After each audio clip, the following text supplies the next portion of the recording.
Hello friends, आज हम इस वीडियो में बात करेंगे कि वेरिकोसील को कैसे डायग्नोसिस किया जा सकता है कि या फिर हम कहें कि वेरिकोसील अगर आपको है तो हमें कैसे पता चलेगा कि आपको वेरिकोसील है और उसके क्या क्या ट्रीटमेंट ऑप्शंस हैं। सबसे पहले हम जब डायग्नोसिस की बात करते हैं कि हमें वेरिकोसील अगर पहचानना है या हमें पता करना है कि मुझे वेरिकोसील है या नहीं, तो उसके लिए पहले तो हम देखते हैं क्लिनिकली में हम क्या देखते हैं कि या तो आपको कोई स्क्रोटल की या आपके जो अंडकोश हैं, जो आपके टेस्टिकल्स है, वहाँ पर कोई स्वेलिंग है या फिर आपको कोई पेन या फिर डिस्कम्फर्ट की ऐसी कोई प्रॉब्लम्स हैं, तो जिसके से हम क्लिनिकली देखते हैं कि आपको कोई स्वेलिंग उस रीजन में है या नहीं है। दूसरी बात कि अगर उसका हमें कंफर्म डायग्नोसिस करना है तो उसके लिए हम एक बहुत सिंपल सा टेस्ट करवाते हैं। हम एक स्क्रोटल अल्ट्रासाउंड विद डॉपलर करवाते होते हैं, जिसमें क्या होता है कि रेडियोलॉजिस्ट डॉक्टर्स हैं जो वो आपके स्क्रोटल रीजन का आपका अल्ट्रासाउंड करेंगे और देखेंगे कि वहाँ पर कोई खून की नसें हैं वो फूली हुई तो नहीं।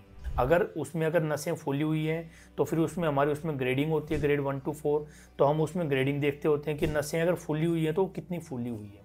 एक होता है कि बहुत मिनिमल सी है या फिर बहुत ज़्यादा है। दूसरी बात कि सिर्फ एक साइड में है या फिर दोनों साइडों में आपको नसें फूली हुई हैं। वेरिकोसील आपको दोनों साइड में है, बाइलेटरल है या फिर एक ही साइड में सिंगल साइड। तो ये तो हुई डायग्नोसिस की बात। अब हम इसके ट्रीटमेंट ऑप्शंस की बात करते हैं।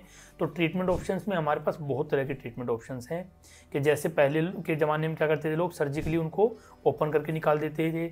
आजकल जो यूरोलॉजिस्ट हैं, जो सर्जन्स हैं, वो क्या करते हैं कि इसमें माइक्रो सर्जरी कर देते हैं। और अगर हम हमारी बात करें, इंटरवेंशन रेडियोलॉजिस्ट की बात करें, तो हम क्या करते हैं कि एक बहुत पतली सी सुई के थ्रू जाकर नसों के अंदर जाकर हम नसों को किसी भी तरीके से बंद कर देते हैं, चाहे वो कोयल के थ्रू है या फिर ग्लू के तरीके से या किसी भी और। हमारे पास बहुत सारे तरीके होते हैं जिससे कि हम उन जो हमारी खून की नसें हैं उनको बंद कर देते हैं, ताकि उन खून की नसों को बंद कर दें, जिससे कि आपको जो सेकेंडरी प्रॉब्लम्स हो रही हैं जैसे कि पेन, स्वेलिंग, अनकंफर्टेबल या फिर कुछ लोगों में जिनमें मेल इनफर्टिलिटी है जो प्रॉब्लम कर रही है, तो अगर वो नसों को हम बंद कर देंगे, जिससे क्या होगा कि टेस्टिकल्स हैं उनके अंदर आपको जो डिस्कम्फर्ट, पेन है वो भी खत्म हो जाएगा। और अगर मेल इनफर्टिलिटी है तो उसका भी सॉल्यूशन हो जाएगा और आपको ट्रीटमेंट संभव हो जाएगा। और अगर हम इंटरवेंशन की बात करें तो इसका जो बेनिफिट्स, अगर हम बात करें कि इंटरवेंशन रेडियोलॉजी से अगर वेरिकोसील को ट्रीट करने के क्या क्या बेनिफिट्स हैं, तो सबसे पहले तो इसके अंदर कोई भी चीरा फाड़ी नहीं होती, तो there will be no scar. हम कोई भी चीरा नहीं लगाएंगे तो कोई स्कार मार्क नहीं होता है, कोई भी पेन नहीं होता है।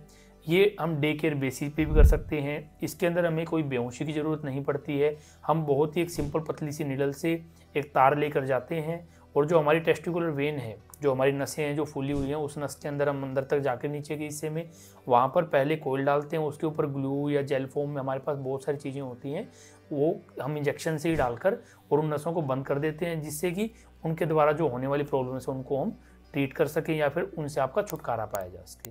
तो इंटरवेंशन रेडियोलॉजी आज के दिन एक नई टेक्निक है जिससे कि विदाउट किसी भी प्रॉब्लम के और हम इमेज गाइडेड ऑलमोस्ट 100% ट्रीट कर सकते हैं। बाकी इससे जो रिलेटेड और हमारी वीडियोज़ हैं वो हम डिस्क्रिप्शन बॉक्स या कमेंट बॉक्स में आपको लिंक मिल जाएंगे, आप वो वीडियोज़ देख सकते हैं।